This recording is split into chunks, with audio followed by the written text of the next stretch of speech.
My daughter recently crashed her 2002 GMC Envoy, damaging the left door, front left quarter panel and front bumper. I thought the damage would be repairable, which it is, but the insurance company decided to total the car instead of repairing it. As you can see from the picture, the car does not look totaled. The estimate for the repairs came in at about $6,000. The truck is worth about $9,500. So why would the insurance company choose to total it instead of repairing the damage? I'll answer that question and give you a few tips if you find yourself working with a claims department on a vehicle they consider a total loss. Why would they total the car if it's cheaper to repair it? Insurance companies always choose the route that will cost the company the least amount of money. If a car needs repairs reaching 65% or more of the vehicle's total value, it is oftentimes less expensive to actually total the car instead of repairing it. The reason for this is the salvage value of the car. Once an insurance company pays you for the loss of your car, they turn around and sell it for its salvage value, recouping a portion of the amount they paid you. When you subtract the salvage value from the amount paid out, it is oftentimes less expensive than actually repairing the car. For example, if the salvage value on my daughter's Envoy is $3,500, the insurance company's cost is back down to $6,000. Then add in other factors like storage costs of a car before and after repair, rental car costs during repair, and the possibility of finding more damage once a car is torn apart, and you can see how they can save money by actually totaling a car instead of repairing it. Tips for dealing with a totaled car. If you do find yourself in the unfortunate situation of a totaled car, there are some things to remember that will help you get the most accurate payout from your insurance company. Chances are you won't like the first offer made to you for your car, so it's your job to help the insurance company give you the right amount. Here's how. You're in this together. Remember that the claims adjuster you're dealing with is human, and wants to be treated as such. Lots of people forget that the claims adjuster is on your side and they really do want to be fair with you.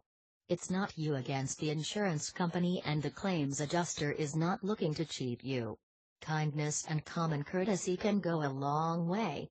Your claims rep is probably dealing with 100 or so claims in addition to yours. They've got a lot of work to do and they probably have a lot of people yelling at them.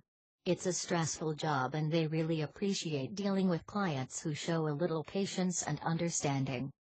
Do your homework. These days, insurance companies don't just look at the book value of your vehicle. In fact, the book value is one of the lesser considerations when determining what your car is worth. Claims adjusters will be shopping online for a car just like yours to see what you could buy it for today. Make yourself a log of every car for sale within 75 miles that matches your vehicle. Check on eBay, Craigslist, AutoTrader, Kelley Blue Book, and maybe even the local classifieds. Keep track of which site each car came from, the price and mileage of the car, the model, in case it is different than yours, and any differences that would make your car worth more or less.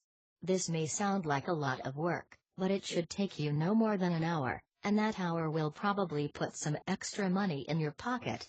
When I was researching 2002 GMC Envoys to replace my daughter's, I found 11 within a 75-mile radius.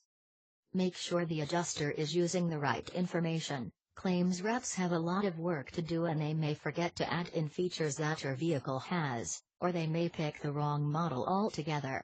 They're not doing it on purpose, but they are working fast and they are not as familiar with your car as you are. Make sure you tell them about anything they may have overlooked, like a sunroof, 6-disc changer, power seats, etc. My claim adjuster picked the wrong model of Envoy and the original estimate for my payout was $2,000 less than the final amount.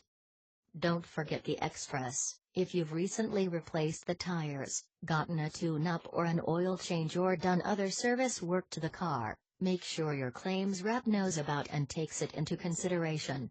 The same is true of any extras you've added to the car like aftermarket trims or stereo systems. Some insurance companies require that you add in the extras to your policy in order for that to be covered. Check with your local agent for the specifics on your policy. It's okay to negotiate. The first offer they bring you may not make sense to you, but there's no reason you have to accept it right away. The claims adjuster will break down the offer and give you a detailed explanation of how they came up with the amount your vehicle is worth. If it doesn't sound right, or fair, let them know you'd like to take a day and research things a little bit. Let them know that you appreciate their work but things sound a little low. You're not required to accept the offer they make you, but keep in mind, if you cannot reach an agreement you will most likely have to go to mediation. You can still keep the car, if you decide that the damage causing your car to be a total loss is just cosmetic and you'd like to keep the car, or even if it's not cosmetic but you'd like to keep the car and repair the damage yourself, the insurance company will allow it. There have been plenty of hailstorms here in Colorado lately that leave a car pitted, but otherwise in perfect driving condition. If you don't mind the hail dings, just let the insurance company know you'd like to keep the car. They'll adjust their offer to you by subtracting out the salvage value, the money they would get for selling the car to a salvage yard, and pay you the rest. Keep in mind, the car will not be allowed to have comprehensive and collision coverage because it has already been deemed a total loss, but you can still keep it insured and drive it for as long as you'd like. It's never fun dealing with an insurance claim, but it doesn't have to be a bad experience either. Remember the positives. Hopefully no one was seriously hurt in the accident, the most important thing, and you've got an insurance company working with you to help get you back to where you were before the accident. Yes, there will be some out-of-pocket expenses, like your deductible, but it's a whole lot better than if you had no insurance at all. Keep a good attitude and you'll be back on the road before you know it. Robert Edgen is the owner of Edgen Insurance and Financial Solutions, a Colorado-based company specializing in protecting clients' assets, preserving clients' lifestyles, and preparing clients for their future. My Insurance Guy serves 2,000 clients and can be found on Facebook and Twitter or contacted by email at myinsuranceguys@gmail.com. Robert has completed the Certified Financial Planner program and is currently finishing studies to be a chartered financial consultant as well. Robert has 15 years insurance and 9 years investment and retirement experience. Robert specializes in tax-free retirement planning and personal banking. Share this video and subscribe for more interesting auto insurance tips.